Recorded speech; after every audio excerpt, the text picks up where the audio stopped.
자, 오늘 저희 심층 분석의 시작은 여기 이 두 개의 영수증입니다. 네. 하나는 이 올리브영에서 산 12만 4천 원짜리 영수증. 아, 꽤 많이 나왔네요. 그렇죠. 그리고 다른 하나는 오늘 다이소에서 똑같은 품목을 샀다고 가정한 1만 3천 원짜리 영수증이에요. 와, 가격 차이가. 딱 10배 차이. 이 10배의 가격 차이가 과연 10배의 피부 차이로 이어질까? 이게 바로 오늘 저희가 파헤쳐볼 질문입니다. 정말 좋은 시작점입니다. 그 질문이야말로 지금 뷰티 시장의 뭐랄까 거대한 지각 변동의 핵심을 정확히 꿰뚫고 있거든요. 지각 변동이요? 네. 수십 년간 정말 견고했던 브랜드 프리미엄이라는 성이 지금 막 무너지고 있어요.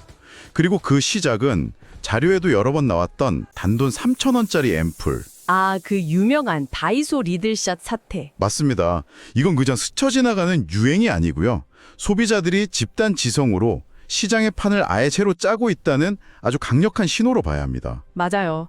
그래서 오늘 저희 미션은 명확합니다. 화장품 용기 속에 숨어있는 그 거품의 경제학부터 5,000원이라는 가격 상한선이 어떻게 제조업의 혁신을 이끌었는지. 그리고 업계가 오랫동안 숨겨온 비밀까지요. 네, 그 비밀까지 전부 다 들여다보겠습니다.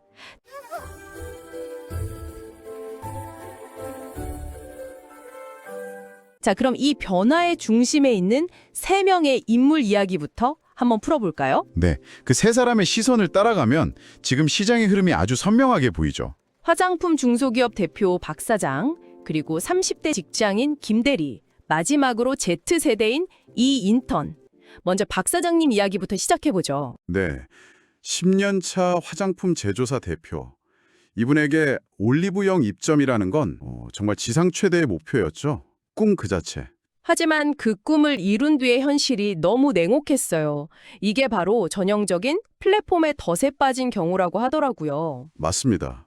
자료에 나온 수수료율 보고 저도 정말 놀랐는데 무려 40%에 달하는 입점 수수료. 40%요? 네, 거기다가 매달 돌아오는 프로모션 할인 압박에 심지어 좀 좋은 매대의 제품을 진열하려면 권리금 같은 광고비까지 내야 했다고 하잖아요. 와... 결국 3만 원짜리 앰플 하나 팔면 박 사장 손에 실제로 남는 건 3천 원도 안 되는 그런 구조였던 거죠. 이야, 정말 죄주는 곰이 부리고 돈은 왕서방이 챙기는 꼴이었네요. 딱 그 표현이 맞습니다. 그렇게 이제 재고만 쌓여가면서 속을 태우던 어느 날 박 사장에게 아주 낯선 제안서가 하나 도착합니다. 발신인이 아성다이소. 조건이 정말 파격적일 정도로 단순했죠. 납품가 2,000원, 판매가 5,000원. 복잡한 비용 일절 없음. 대신 최소 발주 물량이 100만 개. 네, 100만 개. 아, 박 사장 입장에서는 머릿속이 정말 복잡했을 겁니다. 한쪽에서는 아니, 내 자식 같은 브랜드를 어떻게 5,000원짜리로 만드나 하는 자존심이 막 꿈틀거리고, 그렇죠. 다른 한쪽에서는 이러다 창고에 쌓인 저 재고 때문에 망하겠다는 현실적인 공포가 밀려오고 정말 양날의 검을 받아댄 셈이죠. 결국 박 사장은 결단을 내립니다. 화장품에 옷을 벗기기로 한 거죠. 아, 옷을 벗긴다. 네, 원가의 상당 부분을 차지하던 그 무거운 유리병 대신에 가벼운 튜브로 바꾸고 번쩍이는 금방 로고 대신에 심플한 인쇄로 바꾸는 식으로요. 본질, 그러니까 내용물에만 집중하기로 한 거군요. 바로 그거죠. 그 결과요, 지금 그의 공장은 24시간 풀가동 중이라고 합니다. 와, 박 사장의 이 생존기가 지금 시장의 공급자 측면을 아주 잘 보여주는 사례 같아요. 다음은 이제 소비자, 김 대리의 각성입니다. 네, 김 대리의 이야기는 브랜드 프리미엄이라는 허상이 어떻게 깨지는지를 아주 상징적으로 보여주죠. 불과 몇 년 전까지만 해도 백화점 1층 화장품 아니면 쳐다도 안 보던 소위 백화점파였다고요. 내 피부는 소중하니까 이 믿음이 아주 확고했던 분이죠. 그렇죠. 저도 비슷한 경험이 있는데 비싼 영양제 사놓고 아까워서 조금씩 먹다가 결국 유통기한 지나서 버렸을 때 그 허탈함. 비슷한 심리 아니었을까요? 충분히 그랬을 겁니다. 그러다 김 대리의 소비 철학이 완전히 뒤바뀐 계기가 찾아오죠. 바로 치솟는 물가, 그리고 서울의 아파트 전세금을 확인한 순간. 네, 월급은 그대로인데 점심값은 15,000원이 된 그 현실 앞에서 화장품은 더 이상 나를 위한 사치제가 아니었던 겁니다. 매일 써야 하는 생필품이 된 거죠. 맞아요. 그래서 정말 떨리는 마음으로 다이소에서 3,000원짜리 앰플을 처음 집어들었을 땐 내 피부에 미안하다는 죄책감까지 느꼈다고 해요. 아, 그런데 바로 그 다음날 아침이 결정적이었습니다. 거울 속 자신의 피부가 5만 원짜리 크림을 발랐을 때랑 아무런 차이가 없다는 걸 발견한 거죠. 그 순간 머릿속에서 비싼 게 좋은 것이라는 공식이 그냥 와장창 깨져버린 거네요. 바로 그겁니다. 한번 이 경험을 하고 나면 다시는 예전으로 돌아갈 수 없어요. 가격 거품에 대한 강력한 저항감이 생겨버렸으니까요. 마지막으로 G세대, 이 인터넷 시선도 아주 흥미롭습니다.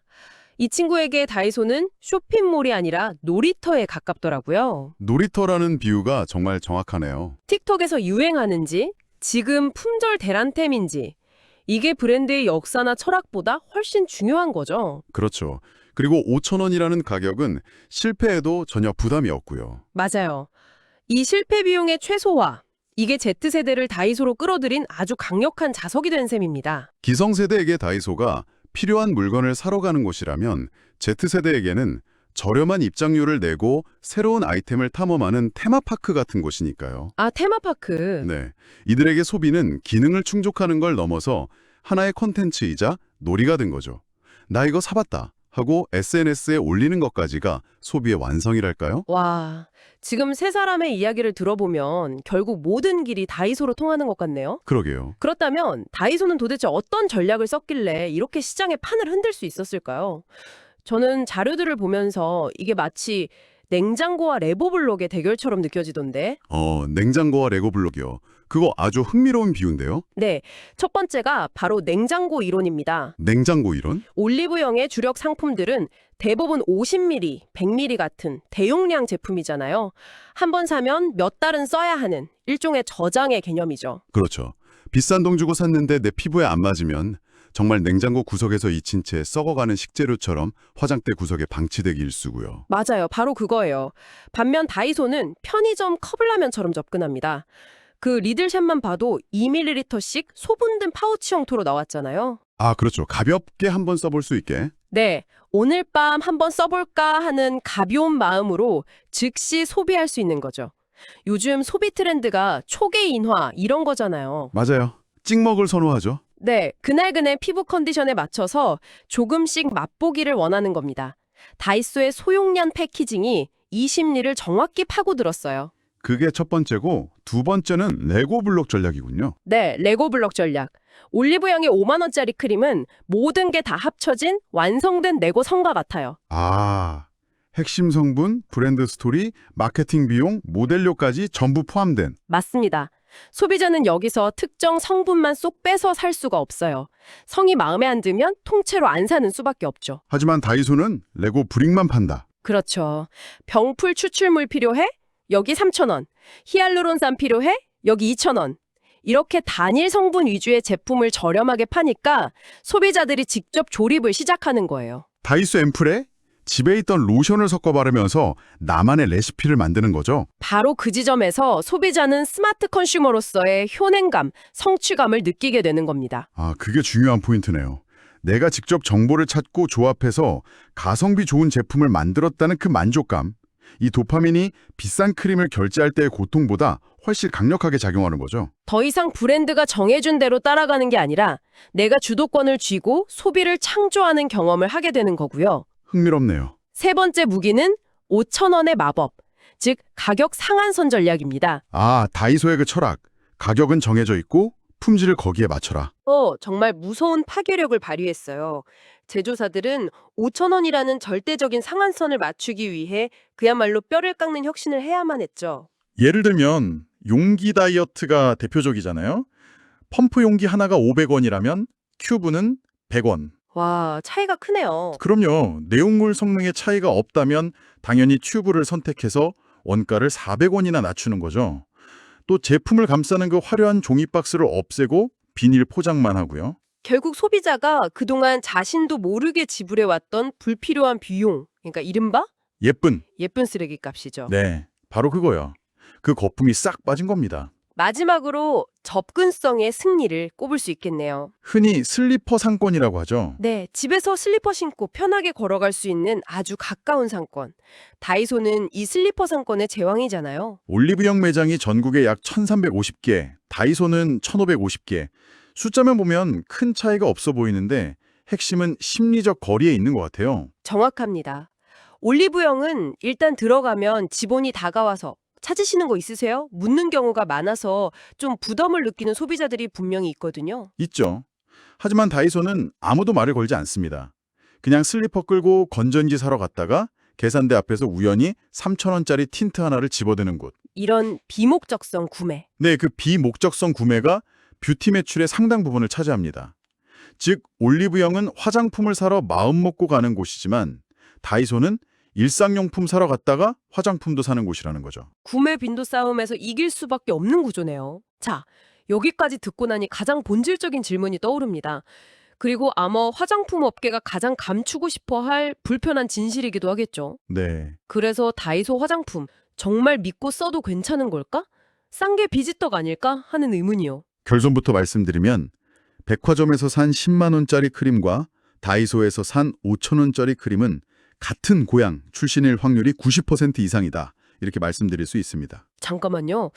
같은 고양이라는 게 그냥 비유적인 표현이 아니라 정말 물리적으로 같은 공장에서 나온다는 말씀이세요? 네, 바로 그 말입니다. 수십만 원짜리랑 5천 원짜리가요? 네, 이게 바로 한국 화장품 산업의 핵심, ODM 제국의 비밀이죠. ODM, 제조업자 개발 생산 방식? 맞습니다. 한국콜마, 코스맥스 같은 세계적인 ODM 기업들은 에스티로더, 랑콤 같은 글로벌 명품 브랜드부터 국내 대기업 브랜드 제품까지 모두 생산합니다. 네, 그건 알고 있었어요. 그런데 놀랍게도 최근 다이소의 그 히트 상품들 뒷면을 보면 제조사 이름에 바로 그 한국콜마, 코스맥스, 코스메카 코리아가 선명하게 찍혀 있습니다. 아, 같은 공장 생산 라인에서 오전에는 명품 크림을 만들고 오후에는 다이소 크림을 만드는 일이 실제로 벌어지고 있다는 뜻입니다. 정말 충격적이네요. 그럼 품질 차이는 거의 없다고 봐도 되는 건가요? 물론 들어가는 핵심 원료의 함량에는 차이가 있을 수 있습니다. 함량이요? 네.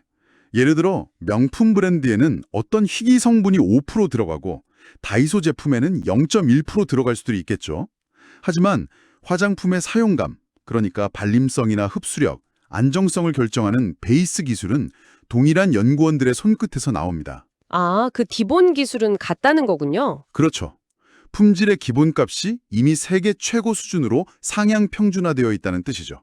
5,000원짜리라고 해서 피부에 해로운 성분을 넣는 건 절대 아니라는 겁니다. 그렇다면 그 거대한 ODM 기업들은 왜 수익도 별로 안 남을 것 같은 다이소랑 손을 잡은 걸까요?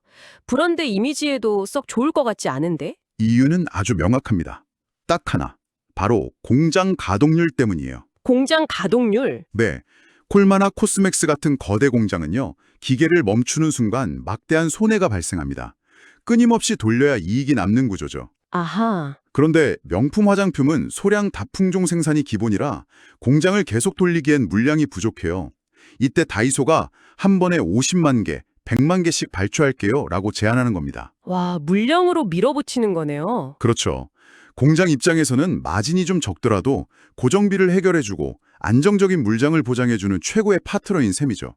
이 이해관계가 딱 맞아떨어지면서 초저가 고품질이라는 역설이 가능해진 겁니다. 아, 리들샷 사례도 그런 맥락에서 이해가 되네요. 자료를 보니까 올리브영용과 다이소용의 핵심 성분인 시카리들 배합 비율이 거의 유사했다고 하더라고요. 네, 맞습니다. 오히려 다이소용이 자극을 줄여서 입문용으로 더 적합하게 만들어졌고요. 제조사의 원래 의도는 다이소에서 입문하고 효과 좋으면 올리브영에서 더 비싼 본품을 사라는 거였겠지만 소비자들이 그냥 다이소 거 10개 살래? 라고 반응해버린 거죠. 소비자들이 이제 브랜드의 의도대로 순순히 움직여주지 않는다는 걸 보여주는 아주 상징적인 사건이었네요. 네, 정보가 투명하게 공개되면서 더 이상 브랜드를 맹신하지 않게 된 겁니다. 결국 우리는 오랫동안 화려한 용기, 유명 배우의 광고, 백화점의 그 은은한 조명 같은 일종의 플래시보 효과에 돈을 지불해 왔던 거네요. 그렇죠. 이걸 바르면 나도 저 광고 속 배우처럼 될 거야 라는 그 믿음. 그 믿음의 가격이 바로 브랜드 프리미엄의 실체였고요. 하지만 이제 소비자들은 화장품의 본질이 용기가 아닌 내용물이라는 걸 깨닫기 시작한 것 같습니다. 물론 그렇다고 올리브영이 하루아침에 망하지는 않을 겁니다. 하지만 변화는 불가피하죠. 어떤 변화가 있을까요? 단순히 프리미엄이라는 이름만으로는 이제 10배의 가격을 정당화할 수 없는 시대가 왔습니다. 앞으로 올리브영은 두 가지 길 중 하나를 선택해야 할 기로에 서게 될 거예요. 두 가지 길이요? 네, 아예 다이소와 경쟁하는 자체 초저가 라인을 출시하거나 혹은 다이소가 절대로 따라할 수 없는 초고가의 맞춤형 체험 서비스나 독점적인 기술력으로 완전히 방향을 틀어야 할 겁니다. 어중간한 위치는 이제 정말 위험해졌어요. 오늘 저희가 함께 파헤쳐본 이야기 어떠셨나요? 이 모든 분석의 끝에서 결국 이 질문이 남는 것 같습니다. 네, 지금 여러분의 화장대 위에는 여러분의 피부를 위한 제품이 놓여 있나요? 아니면 여러분의 허영심을 위한 제품이 놓여 있나요? 어쩌면 오늘 거품이 쫙 빠진 진짜 자본주의의 맛을 한번 느껴보시는 건 어떨까요? 오늘 이야기가 여러분의 지갑을 지키는데 조금이라도 유익하셨다면 저희 행복한 경제학 유튜브 채널 구독과 좋아요 꼭 좀 부탁드립니다. 네, 부탁드립니다. 여러분의 공유 하나가 대한민국 경제지능을 높이고요. 또 거품 없는 시장을 만드는 정말 큰 힘입니다. 다음 시간 더 충격적인 경제의 이면으로 찾아오겠습니다.